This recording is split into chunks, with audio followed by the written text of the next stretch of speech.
Ditaduras na América Latina. As décadas de 1950 e 60 foram marcadas na América Latina por muitas mudanças. Nos setores industriais, a modernização econômica e a atração de capitais estrangeiros criaram uma oportunidade de aumentar a produtividade e os lucros. Para a classe média, abria-se uma temporada de acesso facilitado aos bens de consumo imediato e duráveis. Já o operariado via a possibilidade de novas formas de atuação social e política, com a ampliação das políticas trabalhistas. Alguns tinham a esperança de transformação profunda na sociedade, inspirada na Revolução Cubana de 1959. Mas o cenário internacional não foi propício a mudanças drásticas. O mundo dividia-se naquele período em zonas de influências determinadas pelos acordos de paz do final da Segunda Guerra Mundial. Estados Unidos e União Soviética procuraram assegurar o controle político, econômico, cultural e militar nas áreas sob sua influência. Em meio aos embates internacionais e externos, grupos militares definiram alianças com setores civis. E apesar do clamor dos protestos e das reivindicações sociais, emergiam ditaduras militares em vários países latino-americanos. A Argentina foi um desses países, e sua história no século XX foi marcada por golpes militares. O primeiro deles ocorreu em 1930, e até 1983, todos os presidentes argentinos foram militares ou civis apoiados pelas Forças Armadas. No início da década de 1970, a percepção de que os projetos autoritários eram incapazes de reorganizar a sociedade, que passava por crises políticas e econômicas, estimulou o início do processo de abertura política com a convocação das eleições presidenciais diretas para 1973. O peronista Héctor Câmpora saiu vitorioso nessa eleição.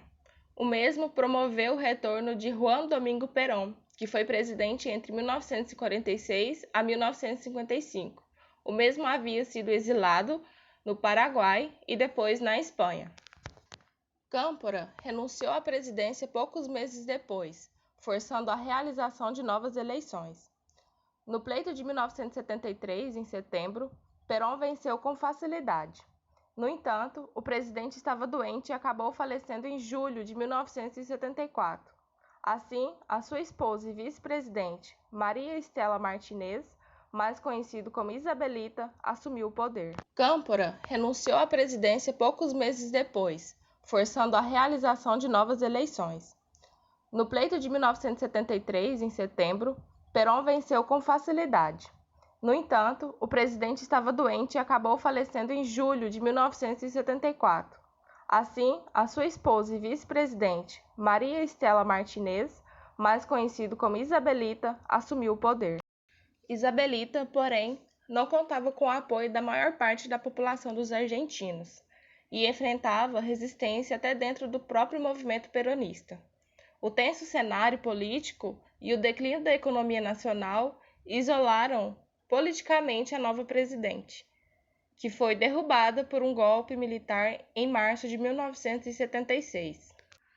Com o novo golpe, uma junta militar composta de 3 membros assumiu o comando da Argentina, sem elaborar, no entanto, nenhum projeto nacional capaz de reestruturar a economia ou restabelecer a tranquilidade política.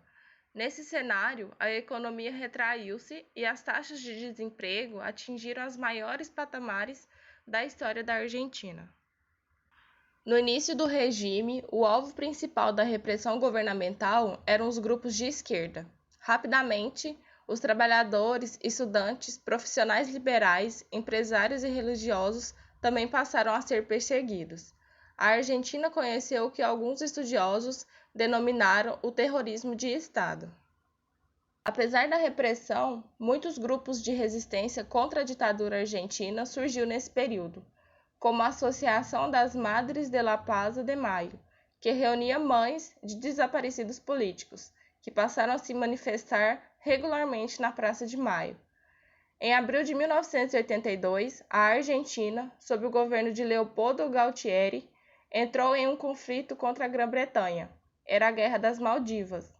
mas, contudo, o país perdeu a guerra. Os militares passaram a ser questionados pela incapacidade de defender os interesses nacionais, e o governo passou a ser contestado. E em outubro de 1983, nas eleições, a Argentina voltava a ter um presidente civil. O processo de redemocratização na Argentina foi bastante tenso. O novo governo iniciou uma ampla revisão do período militar, abrindo processos para investigar e julgar os responsáveis pela repressão política. A ditadura no Chile. Desde a sua independência e até alguns anos antes do golpe militar, em 1973, o Chile manteve-se à margem da instabilidade política que atingia a América Latina, vivenciando um período marcado pelo crescimento do número de eleitores e pela ampliação da liberdade da atuação política. O sistema eleitoral chileno determinava que, se nenhum candidato obtivesse a maioria dos votos no pleito do direito, o nome mais votado deveria ser discutido e aprovado pelo parlamento. Em 1970, Salvador Allende venceu a votação popular, porém, a direita chilena tentou impedir a aprovação parlamentar da vitória do socialista, mas não obteve sucesso. Assim, Salvador Allende assumiu a presidência do Chile no final de 1970, em uma América Latina que vivia em sua maioria sob a influência norte-americana no contexto da Guerra Fria. Os chilenos dividiram-se diante do novo governo. Para alguns, ele representava a possibilidade de o Chile superar a sua condição de dependência em relação ao capital estrangeiro e um caminho para combater a desigualdade social no país. Mas a repressão contra as reformas empreendidas pelo governo avançaram rapidamente. Os investimentos vindos do exterior foram reduzidos e a produção industrial entrou em queda. Allende estava convicto de sua opção pacífica e legal. Rejeitou vários apelos de apoiadores para agir militarmente contra a ameaça golpista. O golpe aconteceu em 11 de setembro de 1973. As Forças Armadas chilenas iniciaram um ataque maciço contra as ordens institucional vigente. Ocuparam as rádios e o parlamento, prendendo membros ou colaboradores do governo e bombardeando o Palácio de La Moeda, sede da Presidência da República. O presidente, no Palácio da Moeda, conclamou a população a resistir contra os golpistas, mas era tarde. Cercado, o presidente foi assassinado pelos militares. O golpe militar do Chile recebeu apoio de outros governos, como o do Brasil, que auxiliou no treinamento dos soldados e no aparato repressivo que se instalou no país. Houve também a ação norte-americana, que se deu por mais de um caminho, sobre os órgãos de inteligência que colaboraram com os golpistas e empresas privadas que operaram em diversos casos, como informantes do governo dos Estados Unidos. A chegada de Augusto Pinochet ao poder foi marcada pela extrema violência. Os partidos políticos foram dissolvidos e as Forças Armadas passaram por ampla reestruturação interna. O governo desencadeou ampla repressão aos suspeitos de qualquer vínculo com a esquerda e contra todas as ameaças do regime. Os setores civis que apoiaram o golpe viam e acreditavam estar em um caminho para afastar o projeto socialista. Era esperado que o Chile retomasse rapidamente a legalidade e o Estado de Direito democrático. Os militares, porém, não pretendiam fazer a abertura e desempenhar um papel coadjuvante na política. Assim, Pinochet afastou os democratas cristãos que apoiavam o regime e somente em 1989 o Chile voltaria a ter novamente um governo civil. A ditadura militar no Brasil, instaurada com o golpe civil-militar em 1964, não ocorreu de repente. Pelo contrário, os militares brasileiros, apoiados por instituições civis, planejaram a sua entrada na política por alguns anos. E alguns estudiosos, desde 1954, veem rastros e indícios claros de que a insatisfação e mobilização dos quartéis já existia. O golpe não contou apenas com a iniciativa militar, mas também de setores da sociedade civil e partidos políticos, partes importantes do empresariado brasileiro, pessoas ligadas à imprensa e também políticos que temiam uma guinada à esquerda de Jango e rejeitavam as reformas nacionalistas que o presidente defendia em seus discursos. Os representantes diplomáticos norte-americanos no país acompanharam atentamente o desenrolar da crise política, aconselhando ou oferecendo suporte político aos golpistas.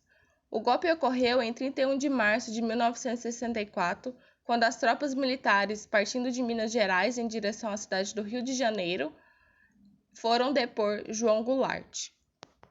Para os defensores da intervenção militar, o que houve em 1964 foi uma revolução redentora, que afastou o Brasil dos tortuosos caminhos em que teria envenerado no país o governo de João Goulart.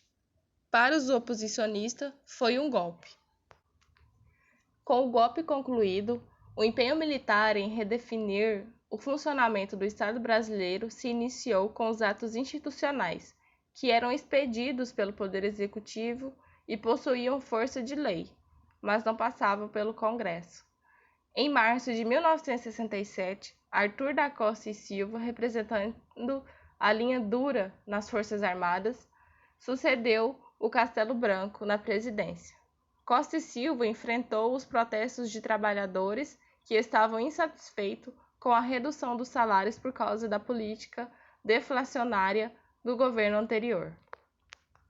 Para conter as manifestações, o governo realizou intervenções nos sindicatos urbanos e rurais, buscando eliminar a influência do trabalhismo e da esquerda.